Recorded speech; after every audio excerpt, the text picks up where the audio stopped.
This is the Southern Quality Ford GMen Nation, an NBC6 Sports weekly look at the Grambling State University Tiger football team. Welcome into the Southern Quality Ford GMen Nation. I'm your host, Jory Perry's back under center in week 2 of Grambling State football. We've got a great show this week. For the next half hour, we'll dive into what happened on the field this weekend, preview the Tigers' plans for the bye week, hear how running back Kevin Dominique came to wear the number 4, learn all about JUCO All-American Cecil Cherry, and go behind the stripes with wide receiver Devon Lindsay. But let's start out by taking a look back at game day this past Saturday. Coach Broderick Fobbs and the Tigers meeting up with his fellow co-worker Brad Laird down in Natchitoches. Let's get into some of the highlights from week 2.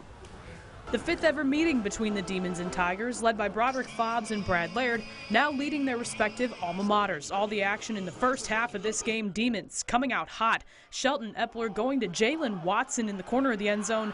He makes the grab, Northwestern out to a 7-0 lead. Late in the first, 21-0 Demons. Alden Clark steps up in the pocket, dances around, and looks downfield to find Ray Richardson for the 38-yard completion, giving the Tigers great position going into the second quarter. Just a few snaps later, Hickbottom handing it off to Kevin Dominique, and he punches it in for the first touchdown for Grambling. It's now a 21-7 ball game.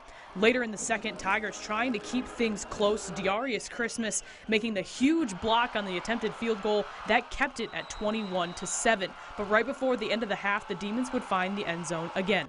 This time, Epler, using his arm, connects with LeVar Gums, who falls in for the score. Extra point is blocked, making it 27-7 at the half. Demons going on to win it 34-7. And the biggest takeaway from this game, turnovers. Grambling losing possession 5 times, and afterwards, Coach Fobbs said there was a lot for his team to learn from moving forward.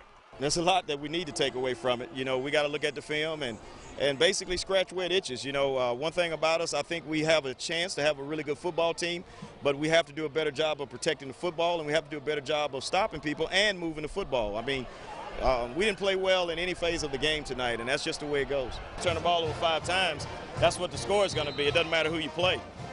We got to go back to the drawing board and correct our mistakes, especially in the red zone. We're moving the ball well, but, you know, it was taking a little too much time getting going, but we got some work cut out for us.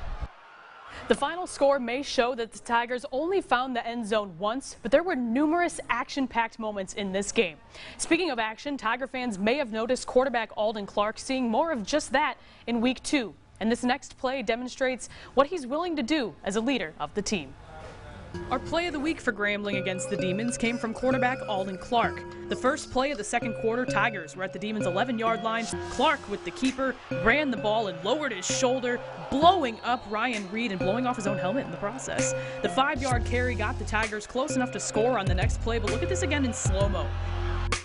The most impressive thing about this is how confident Clark is in making contact. He doesn't shy away whatsoever from the physicality, delivers the blow, and walks away like it's nothing. Great display of passionate play there for the QB. Yeah, I don't hurt after that play because I meant to do it. And yeah, I like to be aggressive at times because people kind of, it's unexpected to the opponent. So, you know, you kind of want to set the tone with that. But yeah, that's how that play went. And it's good that he's a tough kid because you want your quarterback to be tough. That helps win the team. You know, I have to do a better job of making sure that we limit as much of that as we possibly can because it's a long season. And you want to have both guys, you know, for the duration. And that's the only way you improve is if they're out there.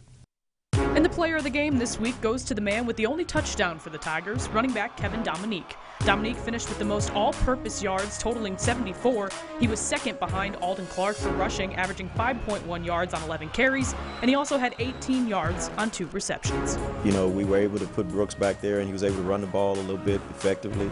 And then also Dominique ran the ball effectively as well, and that kind of took a little bit of the pressure off, you know, of Clark and allowed him to kind of make some throws. We have to lean on those guys a little bit more, and we also have to, you know, lean on a couple of receivers a little bit more, you know, more of our seasoned receivers in order to, you know, to continue to grow. My performance, it was pretty solid, but it was a lot of details that I feel like I could do better in certain situations. Really just bettering my play week by week. UL wasn't really the debut that I wanted, so I'm just working week by week just to get better and kind of form as a player and involved.